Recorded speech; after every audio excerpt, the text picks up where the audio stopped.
सुरक्षा गरिरहनु छ है।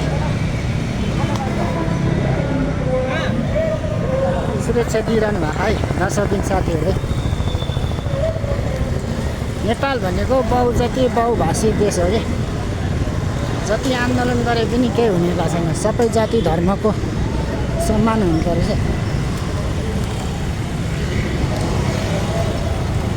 ल रिस्ताहरू बगरमल माइती घर चाहिँ जाम भएको अवस्था कोठेश्वरसम्म हिँडेर आएको जुन तन्त्र आयो नि जनताले दुःख पाउँछ साथीहरू है।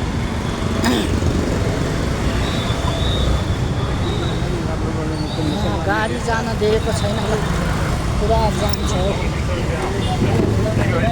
सरी ल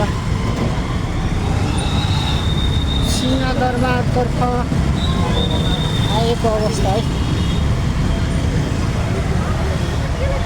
यहाँ जाम छ हौ।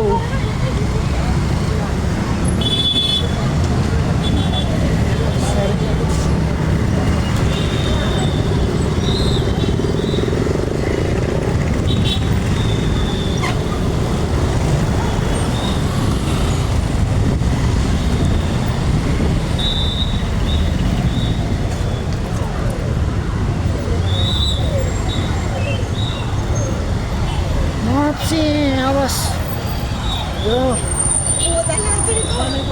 सिंहदरबारको पुल अगाडि जाँदैछु है। ज्ञानेन्द्र साईले जुम्लामा जनताको स्याउ दिए छ नि आन्दोलन गर्दैछ हो यी साथीहरूलाई। भरतपुर रेणु दालले जस्तो काम गरेर देखाउनु पर्यो नि। ज्ञानेन्द्र साई सांसद भएको खालि राजा ल्याउ मात्रै भन्नलाई सांसद भएको छ। पुरा जाम छ है। नेपाल देश भनेको धर्मनिरपेक्ष बहुभाषी देश हो कि बहुभाषी बहुजाति देश हो। सबै जातिको प्रतिनिधित्व भएको देश हो। भारत जस्तो देश त नेपाल हिन्दू राष्ट्रिय हुन सकेको छैन। हाम्रो देश हुन्छ भारत जस्तो देश त धर्मनिरपेक्ष राष्ट्र देश छ। ल जाम छ हौ राजावादीहरूको कार्यक्रम। ल ठक्कटै यो कार्यक्रम त मान्छे 500 जाने जति होला, धेरै छैन। ल यतापट्टि साइड भाइ 500 जाने जति होला।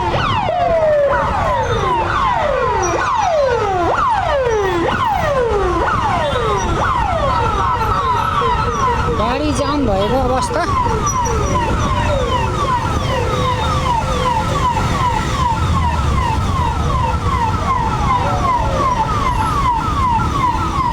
नेपाल भनेको नि बहुजातीय बहुभाषी 136 जाति 136 वर्ण भएको देश। हिन्दू राज्य भारतमा त छैन, नेपालमा हुन सक्दैन। ल यस्तो जाम छ हौ।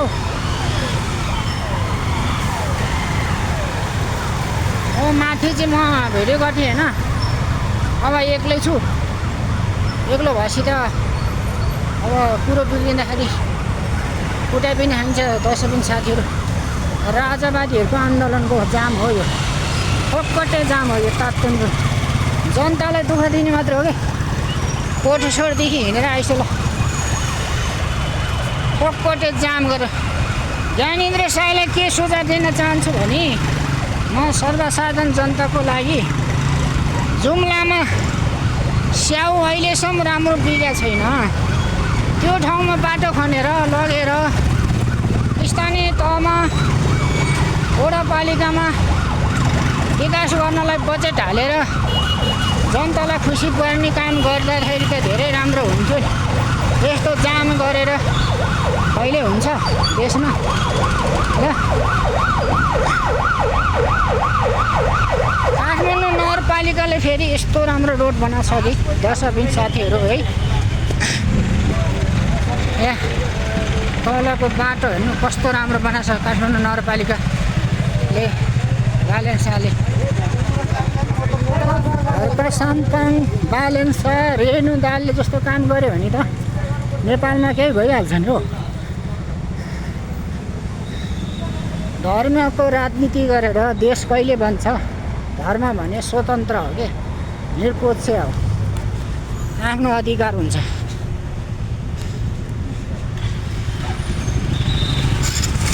पुरा जाम छ साथीहरू, जनताले दुःख पारेको छ। उहाँ तिनकुनेदेखिको हिँडेर आएको छ। ल पम्प त हिँड्नु पर्छ। बा अहिले कति राम्रो भएको छ नि काठमाडौँ नगरपालिका।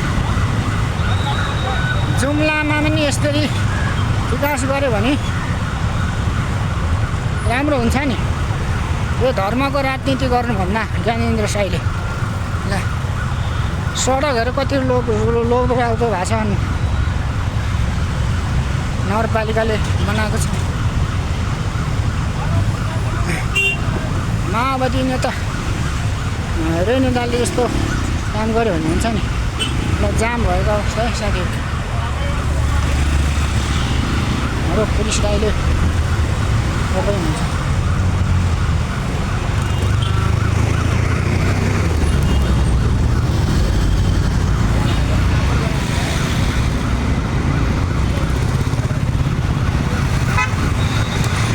गाडी करा छ है जामबाट 10 दिन साथीहरू। म चाहिँ ल अहिले सिंहदरबार गाउँ गाउँमा नि पुगेको छ है। पहिलाको नेपालको सिंहदरबार चाहिँ यो है साथीहरू।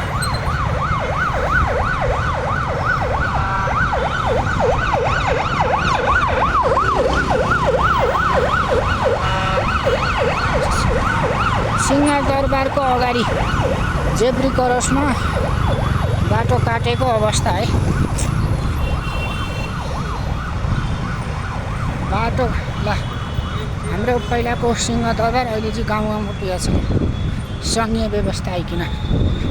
तर काम चाहिँ हुन देखाइन राजनीतिले फितलोले गर्दाखेरि।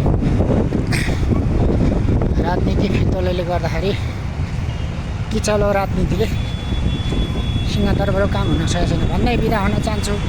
दर्शन नमस्ते नमस्कार।